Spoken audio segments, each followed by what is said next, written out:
We obviously cannot start the house from the top or try to sew a dress the first time we touch the sewing machine. So today we're not sewing anything. We're just trying to control it and to get comfy around it.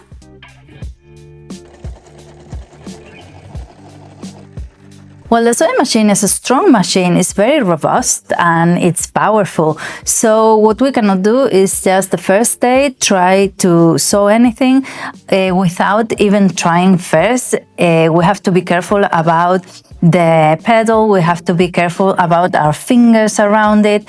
So we have to control what we're doing so we don't have any accidents. And let's start with what people fear the most, the pedal, which is simply a pedal. You just have to press and the machine moves. The problem is the amount of pressure you put on it. It will make the machine go really fast and it's uncontrollable. So the only thing that makes me think it's a good tip is that you need to put little pressure on it so you can control it. And the way to do it is to put your heel on the floor. If your heel is not on the floor, if you're just pressing with the top of your toes, the tip of your toes, you're going to put too much pressure on it, so it's going to go crazy.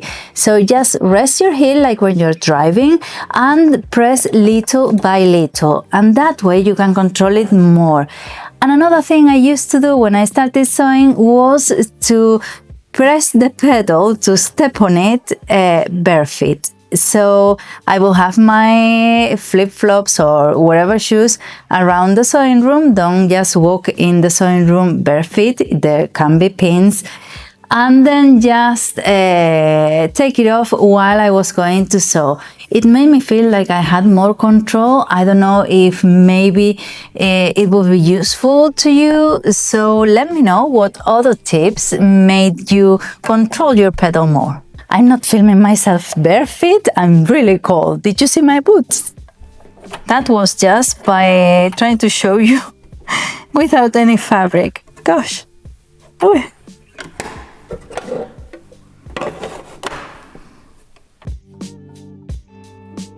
And now that we know its parts and how to thread it and how it works, we're going to start working with it. So before we use any fabric, we're going to start practicing with some paper. So I have some sheets of paper. I'm going to leave it linked in the channel so you can have a look. Maybe you want to download it or just have a look so you can get an idea. I have straight lines, I have corners, I have wavy lines and shapes as well. So we're going to practice with this so we can get the rhythm and how to do it properly. So it's time to sew. Let's just place our paper on the machine and secure it like that.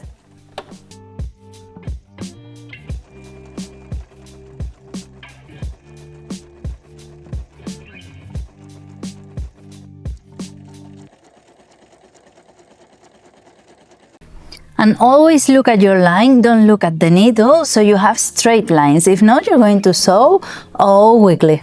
The sewing machine sews the paper as well as it sews fabric, so it can help us just figure out how to do it and sew in straight lines. And after sewing a few straight lines, let's sew some corners, which is not difficult at all. What you have to do is start sewing your straight line, and when you get to the corner, lift the needle in, lift the presser foot, and then turn your fabric or your paper in this case, and then start sewing again, putting your presser foot down again. That way you're going to have a neatly corner made, but if you lift the needle, you're going to lose your stitch and it's going to look crooked.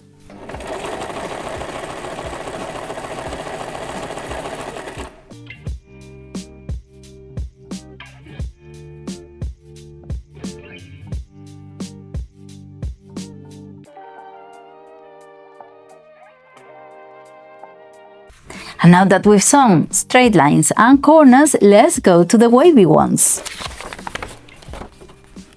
So again, just place your paper and try to keep it slow.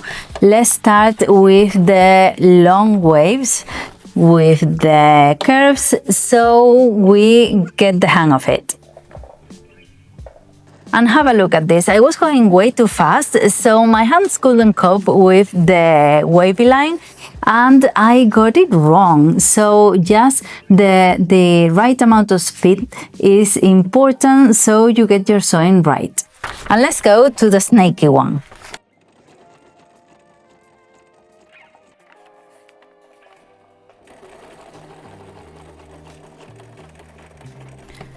And another important thing, of course, is always to use both hands to control your fabric, in this case, your paper.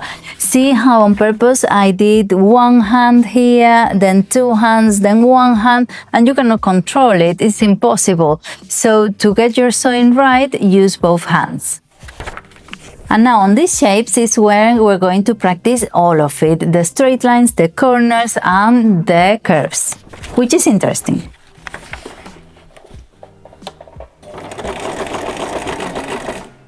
So again, both hands on the fabric or paper and the right amount of speed. Don't pressure too much so you can control it.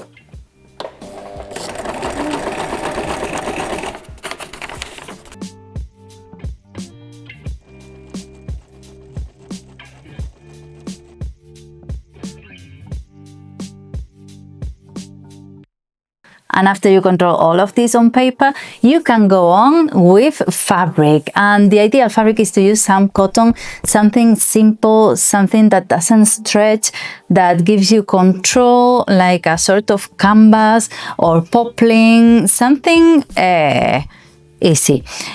And of course, don't waste good fabrics on this. Just go to the fabric store and get some pieces of remnant. I'm sure they have them all around the world. At the end of the shop, at the back, in a box, there are remnants on offer. So just get you some to start with, or even if you have some old bedding, old t-shirts, although t-shirts stretch a little bit, but something old, some cloth you're not going to use, that's ideal. And then the other thing people also fear a lot is how to sew straight, so my seams aren't like a wavy line. And that is, like I said, don't look at your needle. Your needle is just sewing, but it doesn't mean you are sewing straight. So the tip is to look at the plate of the sewing machine, which has engraved lines, and that is your seam allowance, which we'll look into next.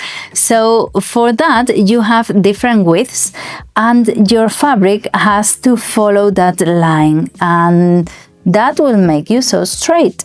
How do I place my hands? I cannot place my hands like before with the paper here because I have nothing to hold here. But I can hold my fabric front and back so it keeps going straight. One important thing is that the machine fits the fabric on its own by itself, so you don't have to pull or to push. So your hands are just here to guide the fabric. On this side, you're keeping it straight, so it fits the machine straight. And on this side, you're just holding it, so it doesn't go to one side and the heaviness of the fabric makes you sew wrong. So you're going to just guide it, don't pull. We're all guilty of pulling at some point in our lives, but don't do it.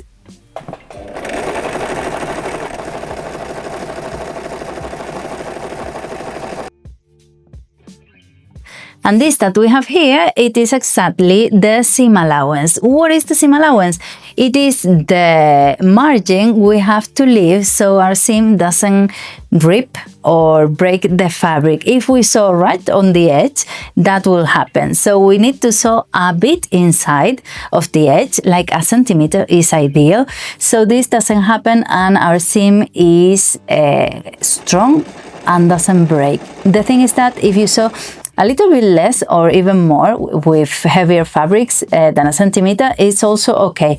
But try to leave the same every time so you get used to it. And then when you cut patterns, you have the same seam allowance all around your pattern. But anyways, there are even tools nowadays, magnets and things that allow you to have the same margin, and it looks really pretty then.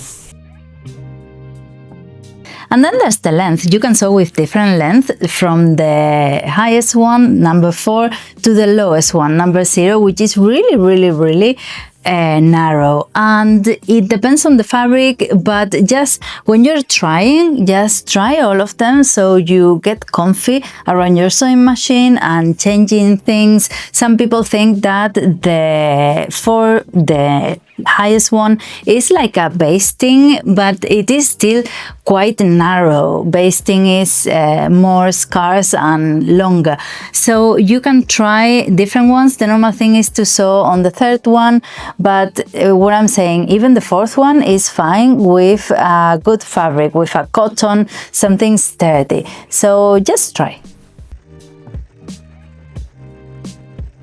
And one thing I didn't do with the paper, but you have to get used to doing, is to use your reverse level, which is really important because it is your knot in the sewing machine. So you're going to start sewing,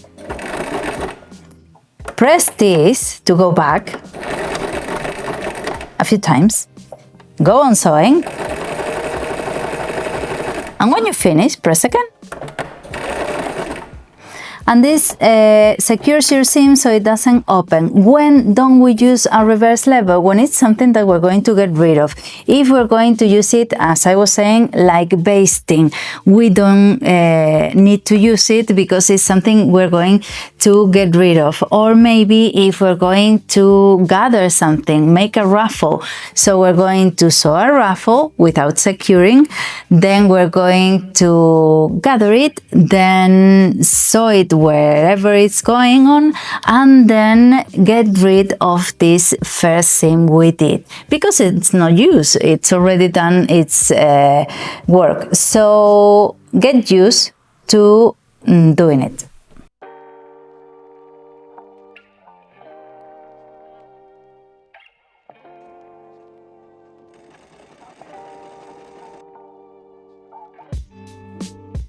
And I've said this so many times during the video, but it is true that all you need is a bit of practice. You need some paper, you need a cheap piece of clothing, and you need to practice. You need to get rid of your fears, get used to pressing the pedal, how much pressure you need to put on that, where to place your hands so you avoid accidents and you can control your fabric properly at the same rhythm your pedal is feeding the fabric. So all these steps are really simple, but you need practice to control them. So start practicing and just get on with it. When you start cooking, things are not going to be tasty. This is the same. You need practice so your dishes get great with time, which is everything. So get on with it, and I'll see you in the next one, which is stitches, isn't it? Basic seams. This is stitches, basic seams. See you around. Bye.